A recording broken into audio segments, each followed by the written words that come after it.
Morning student. आज हम सुदामा चरित जो कविता है, इस कविता को आज हम लोग पढ़ेंगे। और कविता में जो है कि पहले क्लास में हमने इससे 4 पंक्तियां हमने डिस्कस की थी हमारे लाइव क्लास में। तो फिर भी इसको हम आज जो है कि देख लेते हैं एक बार। कि पहले क्लास में हमने देखा था कि जो कवि हैं, सुदामा चरित कविता के जो कवि हैं नरोत्तम दास जी, उन्होंने कविता की प्रथम 4 पंक्तियों में वो कहते हैं कि जो सुदामा है उसकी स्थिति बहुत ही खराब है और वो जो है कि जो आकर जो है कि वह श्री कृष्ण के महल के बारे में वो पूछ रहा है। तो इस संदर्भ में उन्होंने प्रथम 4 पंक्तियों में बताया है, जिसको हमने पहले क्लास में भी डिस्कस किया था। तो इसको हम फिर भी देख लेते हैं आज एक बार। शीस पगाना झगा तन में, प्रभु जाने को आही बसे केहि ग्रामा। धोती फटी सी लती दुपटी, अरु पाय उपानह को नहीं सामा। द्वार खड़ो द्विज दुर्बल एक, रहयो चकीशो वसुधा अभिरामा। पूछत दीन दयाल को धाम, बतावत अपनो नाम सुधामा। तो इन 4 पंक्तियों में पहले क्लास में हमने देखा था कि नरोत्तम दास जी कहते हैं कि शीस पगा, सिर में पगड़ी नहीं है और कपड़े भी फटे हुए हैं। पता नहीं कौन आकर हमारे गांव में बस गया है। उसकी धोती फटी हुई है और चादर भी लटक रही है। पैर में उसने कुछ भी नहीं पहने हैं, जूते भी नहीं पहने हैं। द्वार खड़ो द्विज दुर्बल एक, और द्वार में दरवाजे पर कोई एक दुर्बल व्यक्ति खड़ा है। चकीशो वसुधा अभिरामा, चकीशो मतलब देखना, जो धरती की ओर देख रहा है। पूछत दीन दयाल को धाम, और वह दीन दयाल श्री कृष्ण के महल के बारे में पूछ रहा है।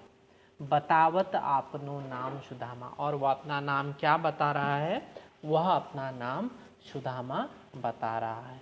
तो प्रथम 4 पंक्तियों में देखा कि वह श्री कृष्ण के महल को ढूंढ रहा है और उसकी स्थिति काफ़ी खराब है और वह अपना नाम सुदामा बता रहा है। नेक्स्ट हम लोग देखते हैं, ऐसे बेहाल बिवाइन सो, पग कंटक जाल लगे पुनि जोए।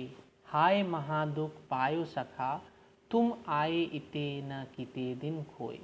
देखी सुदामा की दीन दशा, करुणा करके करुणानिधि रोए। पानी परात को हाथ छुयो नहीं, नैनन के जल सो पग धोए। श्री कृष्ण की जो दीन दशा है, गरीबी की दशा है, उसको देखकर श्री कृष्ण को बहुत दुख होता है। ऐसे बेहाल बिवाइन सो, पग कंटक, पैर में कांटे उगे हुए हैं। हाय महादुख पायो सखा, बहुत दुख तुम्हें मिला हे मित्र। तुम आए इते न किते दिन थोए, तुम अब तक कहाँ थे? तुम क्यों इतने दिनों तक मेरे पास नहीं आए? तो बहुत दुख होता है श्री कृष्ण को सुदामा की इस दीन दशा को देखकर। देखी सुदामा की दीन दशा, करुणा करके करुणानिधि रोए। करुणानिधि श्री कृष्ण बहुत रोते हैं, दुखी होते हैं उनकी स्थिति को देखकर। पानी परात को हाथ छुयो नहीं, यहाँ अतिशयोक्ति वर्णन है, बहुत अधिक बड़ा चढ़ाकर वर्णन करना। पानी परात को हाथ छुयो नहीं, देखिए पानी परात को हाथ छुयो नहीं कहने का अर्थ है उन्होंने पानी जल तक को हाथ नहीं दिया। नैनन के जल सो पग धोयो, अर्थात आँख से जो पानी निकला उसी जल से उन्होंने उनके पैरों को धोया है। तो एक प्रकार से यहाँ पे अतिशयोक्ति मतलब बड़ा चढ़ाकर वर्णन करना, जिसको इसका भी अतिशयोक्ति का भी प्रयोग हुआ है। तो आगे हम देखते हैं, कछु भाभी हमको दियो, सो तुम काहे न देत। चापी पोटरी काख में, रहे कहो के ही हेतु। अब श्री कृष्ण सुदामा से कहते हैं, कछु भाभी, कुछ भाभी ने हमको दिया है, सो तुम काहे न देत, वो तुम मुझे क्यों नहीं दे रहे हो। चापी पोटरी काख में, अपने काख में तुम जो है कि पोटरी, उस चावल की पोटरी को जो भी तुम लाए हो उसे तुम क्यों अपने पास छिपा रहे हो। काहे नहीं दे रहे हो, तुम मुझे क्यों नहीं दे रहे हो। तो इन दो पंक्तियों में कहते हैं भाभी ने जो मुझे दिए हैं खाने के लिए, जो मेरे लिए दिए हैं, वो तुम मुझे क्यों नहीं दे रहे हो, तुम क्यों उसे छुपा कर रखे हो। आगे चना गुरु मात दयते, लय तुम चाबी हमें नहीं दीने।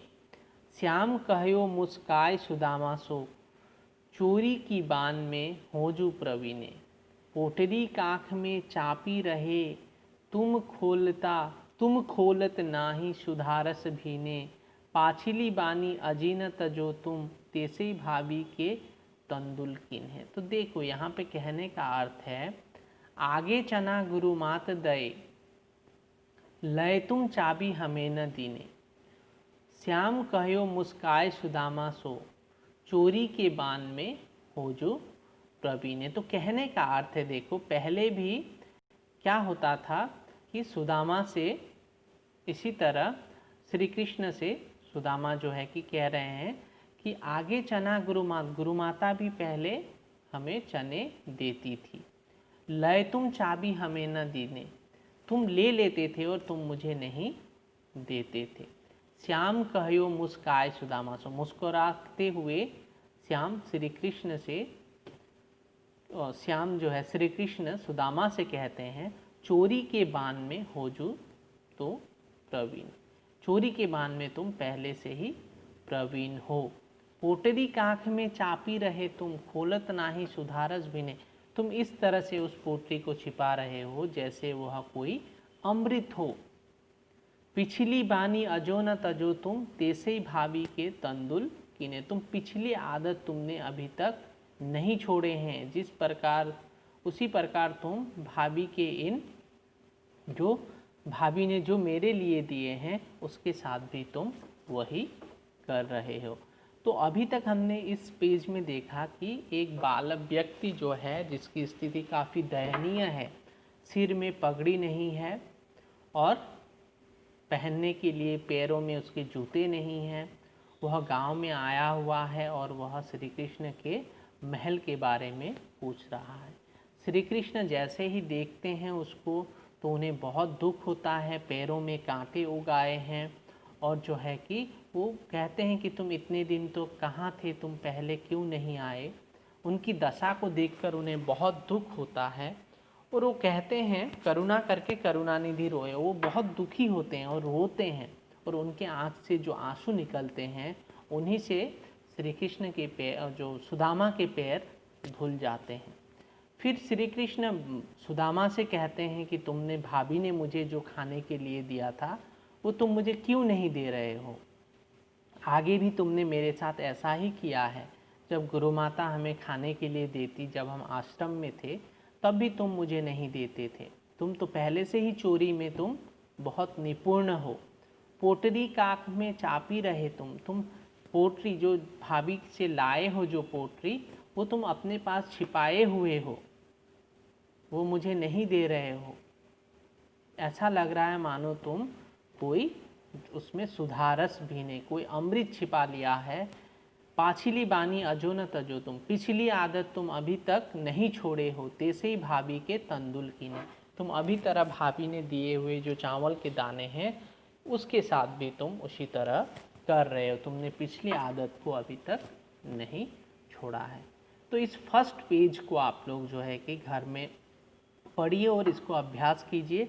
अगले दिन हम जो नेक्स्ट पेज है, पेज नंबर 71, इसको हम डिस्कस करेंगे। और होमवर्क जो है आपका मेक सेंटेंस, वाक्य बनाना है, पगड़ी, भोजन और पृथ्वी।